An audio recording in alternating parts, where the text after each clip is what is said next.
Well, good afternoon, ladies and gentlemen.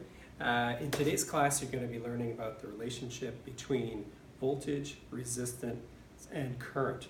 And you're going to be working in section 13.9 in your textbook. And what you're going to be reading is pages 568 over to 570. And then the questions that I'd like you to answer for your classwork as well as for a turn-in assignment are on pages 570, numbers 1 to 8. As far as what I'd like you to hand in today by the end of the period to your teacher is just questions 3 and 4 out of that. And 3 and 4 have to do with some calculations as well as some graphing. So hand in number 3 and 4 today. Number 4 is straightforward. There's some calculations there relating voltage, current, and resistance. And by reading section 13.9, you'll learn very quickly how to do that math. It's pretty simple stuff. Question number 3 requires you to graph.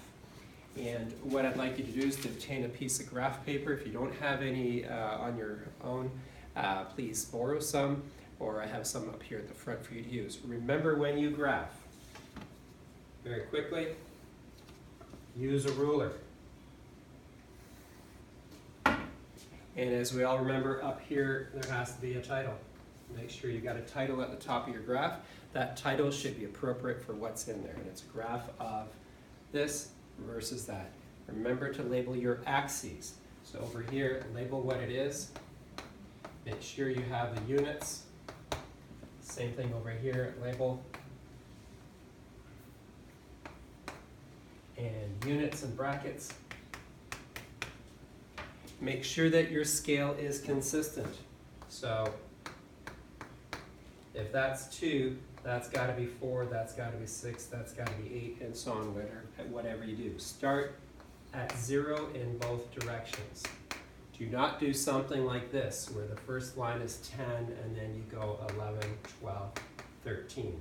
That is not correct, because your scale is inconsistent. Each block has to be equal to the same amount. So remember that.